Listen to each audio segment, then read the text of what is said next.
Hello friends, welcome to my channel iZoom 360. మీరందరూ బాగున్నారని అనుకుంటున్నాను. ఫ్రెండ్స్, మీ అందరికి బిగ్ థ్యాంక్ యూ. నన్ను సపోర్ట్ చేస్తున్నారు, కామెంట్స్ పెడుతున్నారు.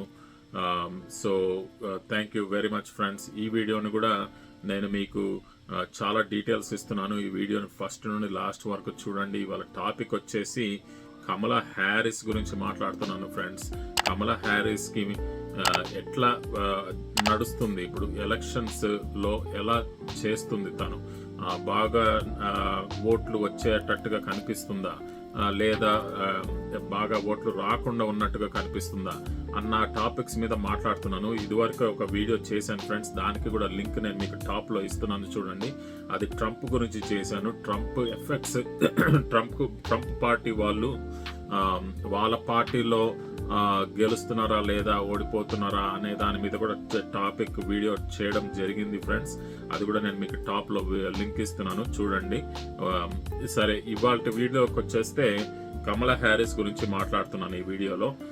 ఒకటి ఫ్రెండ్స్, నేను ట్రంప్ గురించి మాట్లాడినా, కమలా హ్యారిస్ గురించి మాట్లాడుతున్నా, నేను ఎవరిని సపోర్ట్ చేసి మాట్లాడట్లేదు ఫ్రెండ్స్. నేను ఉన్న ఇన్ఫర్మేషన్ మాత్రమే చెప్తున్నాను.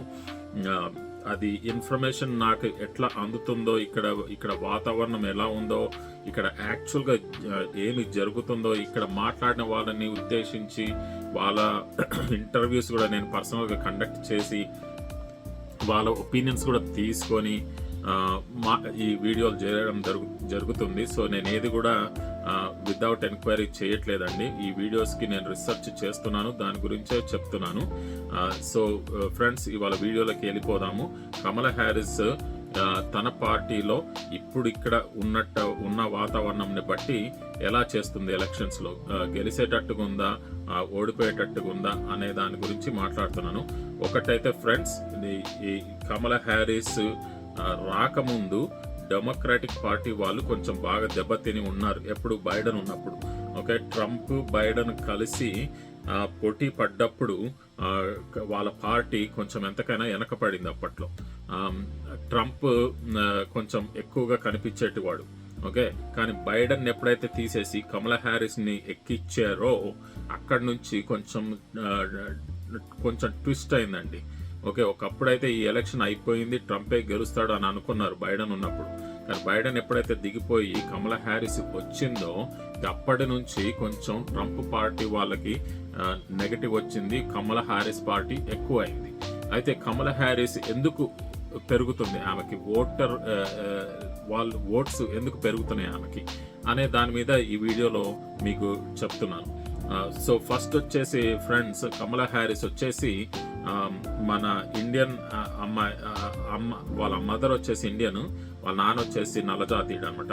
దాన్ని బట్టి ఇక్కడ రూల్స్ ప్రకారంగా ఆమె నల్లజాతీయురాలు అవుతుందా, ఇండియన్ అవుతుందా అన్న లెక్క బట్టి చూస్తే ఆమె నల్లజాతీయుల్లో కలిసి ఉంటుందండి వాళ్ళ రికార్డు పరంగా. ఎందుకంటే వాళ్ళ రికార్డు ఇక్కడ అమెరికన్ రూల్స్ ప్రకారంగా నల్లజాతీయులకి ఇంకా ఎవరికన్నా తెల్ల వాళ్ళకే కానీ ఇండియా వాళ్ళకే కానీ ఎవరన్నా పిల్లలు పుడితే వాళ్ళు నల్లజాతీయుల కిందకే గుర్తిస్తారు. సో కమలా హ్యారిస్ వచ్చేసి నల్లజాతీయురాల కిందకే గుర్తిస్తారండి. సో దీన్ని బట్టి ఏమవుతుందంటే కమలా హ్యారిస్కి ఇది ఒక రకంగా కలిసి వస్తుంది. ఎందుకంటే నల్లజాతీయులకి వాళ్ళకి సొంతగా ఒక రకమైన సపోర్ట్ ఉంటుంది కదండి. వాళ్ళ జాతి మనిషి లీడర్ అవుతుంది, ప్రెసిడెంట్ అవుతుంది అంటే కొంతమంది ఎంతకైనా ఎమోషనల్గా ఫీల్ అవుతారు దాని గురించి, ఓకేనా. సో దానివల్ల నంబర్ 1 మెయిన్ ఎఫెక్ట్ దానివల్ల ఉందండి. సో బైడెన్ ఉన్నప్పుడు తెల్లవాళ్ళు ఉన్నారు, నల్లవాళ్ళు అంతగా దాని గురించి ఇంట్రెస్ట్ చూపెట్టలేదు. కానీ ఎప్పుడైతే కమలా హ్యారిస్ వచ్చిందో వాళ్ళ జాతి మనిషి వచ్చిందని ఆటోమేటిక్గా ఇంపాక్ట్ అయితే ఉన్నదండి పాజిటివ్గా. సో అది నంబర్ 1, ఓకే. సెకండ్ చూస్తే ఒబామా గుర్తున్నాడు కదా, ఆయన కూడా నల్లజాతీయుల్లోనే ప్రెసిడెంట్ అయ్యాడు, ఫస్ట్ నల్లజాతీయ ప్రెసిడెంట్ ఆయన, ఓకేనా. అయితే అదే లెవెల్ ఎంతూజియాజం అప్పుడు ఎంత ఉత్సాహంగా ఉన్నారో ప్రజలు, నల్లజాతీయులు ఇప్పుడు కూడా అంతే ఉత్సాహంతో ఉన్నారు, ఇంకా కొంచెం ఎక్కువగానే కనిపిస్తుంది, ఓకే. కానీ వాళ్ళల్లో కూడా కొంచెం క్లారిటీ అయితే ఉన్నది, కొంచెం ఓటు డిఫరెన్స్ కనిపిస్తుంది. ఒబామా కొంచెం ఎక్కువ ఉన్నదని విన్నాను, కానీ ఒక్కొక్క దగ్గర తక్కువ కనిపిస్తుంది, ఒక్కొక్క దగ్గర ఎక్కువ కనిపిస్తుంది. అది ఇంకా ఫర్దర్గా స్టడీ చేయాలి దాని గురించి. కానీ ఆల్మోస్ట్ సిమిలర్ పర్సంటేజెస్ ఉన్నాయి, ఓకే, సో దీనివల్ల కమలా హ్యారిస్కి తగ్గేదేం లేదు ఆ కొంచెం గ్యాప్ వల్ల. కానీ మెజారిటీ బైడెన్ ఉన్నప్పుడు కంపేర్ చేసి కమలా హ్యారిస్ ఉన్నప్పుడు కంపేర్ చేస్తే, కమలా హ్యారిస్ ఉన్నప్పుడు నల్ల జాతీయులు ఆమెకు ఓటేసే ఎంతూజియాజం అనేది చాలా పెరిగిందనమాట. ఓకే, సో అది నంబర్ 2 అండి. ఓకే, నంబర్ 3కి వస్తే కొన్ని విషయాల్లో కమలా హ్యారిస్ చాలా స్ట్రాటజిక్గా స్మార్ట్గా యాక్షన్స్ తీసుకుంటుంది. ఫర్ ఎగ్జాంపుల్ అండి, నేను చెప్తాను వినండి. ఒబామాకి ఎవరైతే అడ్వైజర్స్ ఉన్నారో వాళ్ళందరినీ కూడా కమలా హ్యారిస్ హైర్ చేసుకున్నది. అంటే ఏంది, ఆమెకి ఆల్రెడీ బైడెన్ టీం ఒకటి ఉన్నదండి. బైడెన్ టీం వాళ్ళు కమలా హ్యారిస్కి సపోర్ట్ ఇస్తున్నారు ఆల్రెడీ. అంటే ఎట్లా చేయాలి, ఏమి చేయాలి అనేది ఆమెకి ఒక డైరెక్షన్ అంటూ ఇవ్వడం జరుగుతుంటుంది, ఒక హెల్ప్ అంటూ చేయడం జరుగుతూ ఉంటుంది. అయితే అదే కాకుండా తను వచ్చినాక ఆమె ఏం చేసిందంటే, ఒబామాకి ఎవరైతే హెల్ప్ చేశారో అప్పట్లో అడ్వైజర్స్ ఎవరెవరైతే ఉన్నారో వాళ్ళని కూడా టీంలో యాడ్ చేసింది. ఎవరిని తీసేయలేదు ఫ్రెండ్స్, అడిషన్సే అయినాయి అనమాట. సో అది ఒకటి అయింది. అది కూడా ఇంకొక పాయింట్ అనమాట దీంట్లో నోట్ చేసుకోవాల్సింది. సో పాయింట్ నెంబర్ 3 అది. ఇంకా కమలా హ్యారిస్ ఇంకా ఏమి చేస్తుంది అనే దాంట్లో కూడా చెప్తాను వినండి. ఒకప్పుడు ఒబామా నుంచున్నప్పుడు కమలా హ్యారిస్ సపోర్ట్ ఇచ్చింది ఒబామాకి. చాలాసార్లు ఆయన గురించి వెళ్ళింది, ఆయన తరఫున అక్కడ స్పీచ్లు ఇచ్చింది. ఓకే, సో ఆ సపోర్ట్ తను ఇవ్వడం వల్ల ఇప్పుడు ఒబామా కూడా తనకి హెల్ప్ చేసే అవకాశం ఉన్నదండి. ఆల్రెడీ కొన్ని విషయాల్లో ఒబామా అక్కడక్కడ కామెంట్స్ చేశాడు. ఇంకా అది ఫర్దర్గా పెరుగుతుందనే అనుకుంటున్నాను నేను. ఎందుకంటే అప్పుడు ఈమె ఎట్లయితే స్పీచ్లు ఇచ్చిందో ఆయన గురించి, ఇప్పుడు ఆయన కూడా ఈమె వల్ల వచ్చి మళ్ళీ స్పీచ్లు ఇచ్చే అవకాశం ఉంది ఫ్రెండ్స్. సో దీనివల్ల ఇంకా మూమెంటం ఇంకా పెరుగుతుంది. ఓకే, సో అదొకటి. ఇంకొకటి వచ్చేస్తే ఓటర్ రిజిస్ట్రేషన్స్ చూస్తామండి. ఓకే, ఓటర్ రిజిస్ట్రేషన్స్ చూస్తే కమలా హ్యారిస్ ఎప్పుడైతే డెమోక్రాటిక్ పార్టీలో నిల్చున్నదో ఓటర్ రిజిస్ట్రేషన్స్ బాగా పెరిగినాయండి. ఓకే, సో అది ఇంకొక ఎఫెక్ట్ కనిపిస్తుంది మనకి. సో అదొక గుడ్ పాయింట్ అయిపోయింది కమలా హ్యారిస్కి. అలాగే న్యూ వాలంటీర్స్ ఉంటారు కదా, ఇప్పుడు పార్టీ వీళ్ళు ఏదన్నా ఒక ఈవెంట్ చేస్తున్నారంటే అక్కడికి వెళ్ళి అవన్నీ చేయడానికి, పనులు చేయడానికి అక్కడ వాలంటీర్స్ వీళ్ళకి అవసరం. వాలంటీర్స్ వీళ్ళకి పెరిగారు అనమాట. కమలా హ్యారిస్ ఎప్పుడైతే నుంచున్నదో ఆమెకి హెల్ప్ చేయడానికి ముందుకు వచ్చిన మనుషులు వాళ్ళని వాలంటీర్స్ అంటారు, వాళ్ళు ఇంకా పెరిగారు అనమాట. సో అది ఇంకొక పాయింట్. ఈవెంట్కి సపోర్ట్ చేసే వాళ్ళు కూడా పెరిగారు. 2500 మంది ఈవెంట్కి సపోర్ట్ చేయడానికే సైన్ అప్ చేశారండి.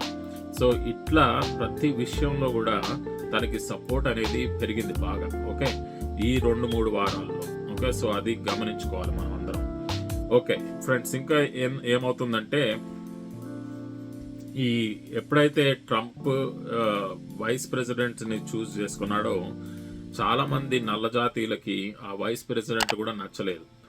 ట్రంపే ఫస్ట్ నచ్చడండి. ఎందుకంటే ట్రంప్ మాటలు కొంచెం ఎంతకైనా తెల్ల జాతీయులను ఉద్దేశించి ఉంటుంది. నల్ల జాతీయులకి ఆయన అంత ఎక్కువ రెస్పెక్ట్ ఇవ్వడు ఆయన. కానీ చాలా మందికి కూడా రెస్పెక్ట్ ఇవ్వడు. ఈవెన్ తెల్ల జాతీయులకు కూడా రెస్పెక్ట్ ఇవ్వడు. కానీ నల్ల జాతీయులకైతే కొంచెం ఎక్కువగానే చూపిస్తాడు ఆ ఎఫెక్ట్ కూడా. అలాగే జేడీ వ్యాన్స్ తన వైస్ ప్రెసిడెంట్గా ఎన్నుకున్న ఆయన కూడా అంతే యాటిట్యూడ్లో ఉంటాడండి. సో వీళ్ళిద్దరిని ఉద్దేశించి కూడా ఈ నల్ల జాతీయులకి అంత నమ్మకం అనేది కుదరలేదన్నమాట. ఓకే, సో ఇలా ఉన్నది ఒక పరిస్థితి. కాబట్టి ఒక రకంగా చూడాలంటే మూమెంటం అంటాము. మూమెంటం చూస్తే గనక కమలా హ్యారిస్కి కొంచెం మూమెంటం ఎక్కువగా ఉందండి. ఓకే, కాకపోతే ఒక్కటైతే గుర్తుంచుకోవాల్సింది ఏంటంటే, ఈ ఓటింగ్ అనేది ఎప్పుడైనా మలుపులు తిరగచ్చు. ఒకసారి ఆల్రెడీ చూసాం మనం ఈ ఎలక్షన్స్లో. ఎక్కడ లైక్ ఫస్ట్ బైడెన్ ట్రంప్ ఉన్నప్పుడు ట్రంప్కి ఎక్కువ ఉండే, బైడెన్ తక్కువ ఉండే, అయిపోయింది అనుకున్నారు అందరూ. కానీ అలా అవ్వలేదు. ఎప్పుడైతే బైడెన్ దిగిపోయి కమలా హ్యారిస్ని పెట్టిండో సీన్ రివర్స్ అయిపోయింది అనమాట. అంటే ఇప్పుడు కమలా హ్యారిస్ కొంచెం ఎక్కువగా కనిపిస్తుంది. ఇంకా ఓటింగ్ పర్సంటేజెస్లో ఇంకా ఫర్దర్గా రిజల్ట్స్ నేను నెక్స్ట్ వీడియోలో చూపిస్తానండి. అది కూడా మీరు చూడండి. నేను ఎన్నెన్ని పర్సంటేజ్లు వస్తున్నాయి, కమలా హ్యారిస్కి ఎంత వస్తుంది, ట్రంప్కి ఎంత వస్తుందో కూడా నేను మీకు నెక్స్ట్ చూపిస్తాను ఇంకొక వీడియో చేసి. దాన్ని కూడా చూడండి ఫ్రెండ్స్. మీరు చూస్తారు దాంట్లో గ్యాప్స్ ఎలా ఇంప్రూవ్ అవుతున్నాయో కమలా హ్యారిస్కి. సో అదొక చాలా ఇంపార్టెంట్ గమనిక అనమాట. ఎందుకంటే అది ఇప్పుడే ఇట్లుంటే ఇంకొక 3 months ఉంది ఫ్రెండ్స్. కాకపోతే ఇక్కడ ఇది ఈజీ ప్రాసెస్ కాదండి. ఎందుకంటే కమలా హ్యారిస్ కి టైం చాలా తక్కువ ఉంది. అసలు తను ఇక్కడ నుంచుంటాను అని అనుకోలేదు. దేనికి కూడా ఆమె రెడీగా లేదండి. ఇది లాస్ట్ మినిట్ లో జరిగిన డెసిషన్ కాబట్టి కమలా హ్యారిస్ కి ఓన్లీ 3 months టైం ఉంది. 3 months లో మొత్తం ఇంత బిల్డప్ చేయాలి. తను ఇంత బిల్డప్ చేసి ఇంత మూమెంటం క్రియేట్ చేయాలంటే అది ఈజీ టాస్క్ కాదండి. చాలా కష్టపడాలి తను. సో ఇది ఒక రకంగా కొన్ని ప్లస్ పాయింట్స్ ఉన్నా, ఇప్పుడు ప్రస్తుతానికి కొంచెం మూమెంట్ కనిపిస్తున్నా, ఇది మళ్ళీ రివర్స్ అయ్యే అవకాశం కూడా ఉందండి. ఇంకొక క్యాటలిస్ట్ దీంట్లో ఏముందంటే, ఇప్పుడు నెక్స్ట్ తను కూడా ఒక వైస్ ప్రెసిడెంట్ ని పిక్ చేయాలి. ఆ వైస్ ప్రెసిడెంట్ ని పిక్ చేసినప్పుడు మళ్ళీ ఆ వైస్ ప్రెసిడెంట్ ఎవరు అన్న దాన్ని బట్టి కూడా ఈ అవకతవకలు జరుగుతూ ఉంటాయండి మళ్ళీ. ఎందుకంటే ఇప్పుడు వచ్చే వైస్ ప్రెసిడెంట్ తనకి సపోర్ట్ సరిగా ఇవ్వకపోయినా, స్పీచ్లు సరిగా ఇవ్వకపోయినా, వాళ్ళ బ్యాక్గ్రౌండ్ సరిగా లేకపోయినా అది కమలా హ్యారిస్ మీద కూడా ఇంపాక్ట్ పడుతుందండి, ఆ ఓట్ల మీద. ఓకే, సో ఇవన్నీ కూడా గమనించుకోవాలి. ఇప్పుడు వైస్ ప్రెసిడెంట్ పిక్స్ కూడా వస్తున్నాయండి ఇంకా 2-3 రోజుల్లో. ట్యూస్డే అనౌన్స్ అవుతాయి. ఇవాళ మనకి ఇక్కడ సండే అనమాట అమెరికాలో. ఇప్పుడు నేను ఈ వీడియో చేసేటప్పుడు ఇంకో 2 days లో వైస్ ప్రెసిడెంట్ పిక్ కూడా మనకు తెలుస్తుంది. ఆల్రెడీ కొంతమంది క్యాండిడేట్స్ ఉన్నారు, పొటెన్షియల్ క్యాండిడేట్స్. దాంట్లో ఎవరు సెలెక్ట్ అవుతారో అని కూడా నాకు ఒక నమ్మకం అయితే ఉన్నది. నేను అది కూడా నెక్స్ట్ వీడియోలో చేసి రిలీజ్ చేస్తాను తొందరలోనే. నా ఛానల్ని ఇంతవరకు మీరు ఎవరైనా సబ్స్క్రైబ్ చేసుకోకపోతే సబ్స్క్రైబ్ చేసుకోండి ఫ్రెండ్స్, ఎందుకంటే చాలా న్యూస్ వచ్చేది ఉంది. నేను అవన్నీ కూడా సెపరేట్ వీడియోస్లో మీకు పెడుతూ ఉన్నాను. ఎందుకంటే ఒకటే లాంగ్ వీడియో చేస్తే చాలా ఎక్కువ ఉంటుందని చెప్పి నేను బిట్స్ లాగా చేస్తున్నాను ఇక్కడ. సో మీరు ఇవన్నీ కూడా క్విక్గా చూడాలి, క్విక్గా నోటిఫికేషన్ రావాలి, నేను పెట్టగానే వీడియో మీరు చూడాలి అనుకుంటే నా ఛానల్ సబ్స్క్రైబ్ చేసి నోటిఫికేషన్ బెల్ ఐకాన్ కొట్టండి friends.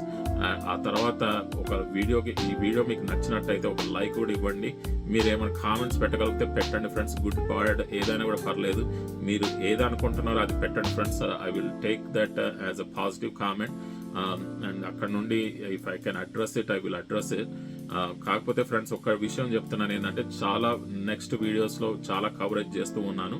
Please subscribe to my channel, ఎందుకంటే మీరు మిస్ అయిపోవద్దని చెప్తున్నాను ఫ్రెండ్స్. అలాగే నాకు కూడా సపోర్ట్ చేసినట్టు ఉంటుంది. So thank you very much.